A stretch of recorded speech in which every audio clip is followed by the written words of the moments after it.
Magandang hapon sa inyong lahat. Nandito na si DJ Alvin sa inyong harapan. Handa na ba kayo sa saya, kwentuhan at musika? Ito ang Afternoon Drive. Tara na! Sa kalsada, mano sa opisina, kasama ninyo kami. Sa bawat sandali may balita, kwento at tawanan. Sa Afternoon Drive. Hi everyone, welcome to my vlog, and this is Afternoon Drive live sa EuroTV Philippines Entertainment. And for today's video, andito po kami ngayon sa Winford Hotel, Manila para sa event ng Di Mala Stylist Philippines King and Queen Model World Philippines 2026 Season 3. At kasama ko nga ang isa sa mga candidate ng King and Queen, which is Mr. Teen, tama ba? Mr. Teen category. Okay, so bago ang lahat, can you please kindly introduce yourself for a while? My name is King Tordi Bitang. I am 15 years old and I represent Mr. Teen Model World Philippines. Yes.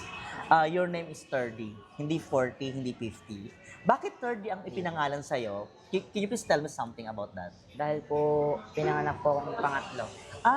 Okay. Kaya naging 30. So yung mga kapatid mo, may first, second, gano'n. Para siyang yung tipong movie ni Ay de las Alas na ang tanging ina, na pinangalan yung mga anak niya mula sa uno, kay dos, kay tres, di ba? So ikaw naman 30. Opo. Ikaw lang ba na ibang pangalan sa magkakapatid or meron din sila mga name na Meron po. numbering din? Letter naman po. Letter naman sila. A, B, C, D. So, ilang kayo magkakapatid, if I don't mind? 6 po. 6. Ikaw ang pangatlo. So, sa 6 na yun, ikaw lang may itsura. Ganon. Anyway, ilang kayong boy, ilang kayong girl? 3 boys po, 3 girls. Alright. Parang pinaghandaan ng mga magulang mo na maging partner para 3 girls, 3 boys. Alright, 30. Bago ang lahat, can you please tell me something about yourself?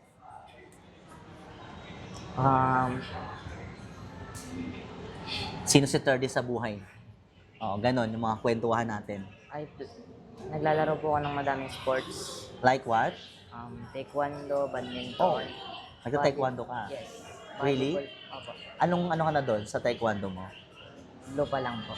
Alright. And then volleyball, Opo. then tennis. Right. Pickleball po. Wow. May mga gusto ka bang shoutouts or babatiin sa ating mga ka-online viewers bago ang lahat? Shout out po sa mga tropa ko dyan. Sino nga tropa? Daming tropa, 30. Mga classmate, friends, or what? Shout out po sa kaibigan ko na hindi nanood. Hindi na noon. Anyway, 30, taga saan po kayo? Taga Balayan, Batangas po. Balayang, Batangas. Yes po. Anong oras kayo umalis sa Batangas? Ano pa? Anong oras kayo umalis sa Batangas? Mga bandang ano po? Mga 2 na po. 2 a.m. 2 p.m. po. Natulog ka naman sa sa biyahe. Kahapon pa po kami umalis. Nag-check-in na kayo dito Oo, nag-check-in. sa hotel. Hindi naman po. Doon po sa may urban deck. Alright. Okay, may mga inihanda akong question sa iyo, 30. Pero bago ang lahat, sa tingin mo ba, ikaw ba ang karapat-dapat na manalo ngayong araw for Mr. Teen category? At bakit? Para po sa akin, opo, dahil matagal ko na pong pinaglandaan yung laban na to dahil para lang po Dahil? mapatunayan sa akin mga magulang na kaya ko po kahit wala pong Siyempre naman. itsura. Ito ba yung first time mo sa mga pageant o sumasali ka pa sa iba? Hindi pa po. This is time. first time. Oh, congratulations. Balita ko pag mga first timers, sila daw yung mga laging grand winner. Di ba? Ilang kayong magkakalaban sa Mr. Teen? Parang 3 ata kayo, no? 3 na. Oo. Naway masungkit ang corona, ano? Sana nga po. Di ba? Proud to be Batanggenyo. May dala ka bang kaping barako para sa akin? Wala. Wala po. Okay. So, hindi pa naman doon tayo nagtatapos sa ating mga kwentuhan. Okay po. 30, may mga question ako dito na handa. Kung bibigyan ka ng pagkakataon na makatulong sa iyong komunidad, ano ang iyong gagawin? 30, kung bibigyan ka ng pagkakataon na makatulong sa iyong komunidad, ano ang iyong gagawin? Kung bibigyan po ako ng pagkakataon na makatulong po sa komunidad, Um, May mga gusto ka bang itulong para sa mga nasasakupan mong lugar? Di ba karamihan sa atin, bayanihan. Like for example, yung mga vloggers natin, tumutulong sa mga nabagyo, nasalanta. Kung sakasakali, anong tulong naman ang pwede mong ipaabot sa kanila? mga pagkain at pera po dahil minsan po ay wala po silang Pera and pera, pagkain. mga pera at pagkain dahil hindi po sila makakuha. Yes. Kasi marami sa mga katulad natin na maraming ayuda na dumadating sa atin, pero yung iba, Yung iba po, hindi nabibigyan. Okay, next questions. Paano mo maipapakita ang respeto sa iyong mga magulang at bakit? Mapapakita ko po ang pagiging marespeto sa aking mga magulang sa pamamaraan po ng pagtulong sa kanila sa bawat gawain bahay. Mga ginagawa po nila sa buhay nila dahil alam ko pong pagod sila pagka kada uwi po nila. Yes. Ikaw ba'y masipag sa inyo? Ako lang. Or ikaw lang yung pinaka-prinsipo o utusan? Okay, last question, 30. Ano naman ang mensahe mo na nais mong ibahagi sa mga katulad mong kabataan?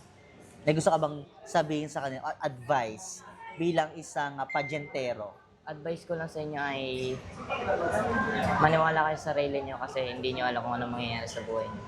Yes, syempre naman. Maging proud pa din sa sarili. Okay, last one.